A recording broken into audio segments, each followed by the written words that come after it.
साबिक वज़ीर-ए-आज़म नवाज शरीफ की सेहत और तिब्बी मुआयनों के हवाले से ताज़ा तरीन अपडेट्स लेते हैं लंदन में मौजूद bureau chief 92 news Ghulam Hussain Awan से। जी गुलाम हुसैन अवान, बताइएगा क्या अपडेट्स हैं आपके पास?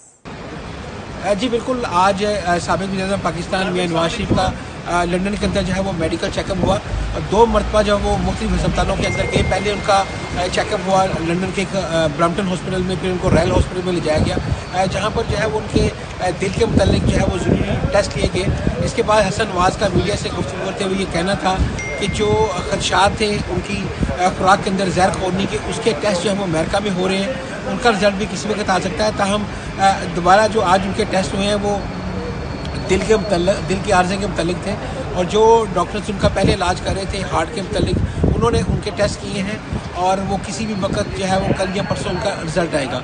इसके अलावा आपको ये बताऊं कि आज मीडिया की काफ़ी बड़ी तादाद जो है वो एवनफील्ड हाउस के बाहर जमा थी, ये जानने के लिए कि जो मुस्लिम लीग नून है वो आर्मी चीफ की एक्सटेंशन के हवाले से क्या मौक़िफ़ लेने जा रही है। ताहम मियां नवाज शरीफ से भी 92 न्यूज़ ने जब सवाल किया तो उन्होंने इसका जवाब देने से गुरेज किया और अंदर चले गए।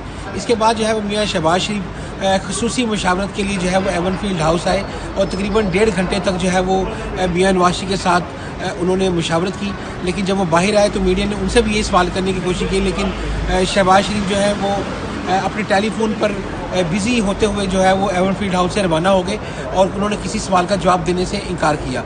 और ये आपको बताऊं कि ये ज़राए के हवाले से ये इतलात आ रही है कि आइंदा चंद दिनों के अंदर जो है वो मुस्लिम लीग की जो क़यादत है पाकिस्तान के अंदर, उनको लंदन तलब किया जा रहा है और यहाँ पर जो है उनसे फ़ाइनल मुशावरत की जाएगी, जिसके बाद जो है वो मुस्लिम लीग नून फ़ाइनल हतमी फ़ैसला करेगी कि वो आर्मी चीफ की जो एक्सटेंशन के हवाले से बिल है उस पर जो है वो क्या जो है मौक़िफ़ लेने जा रहे हैं। जी।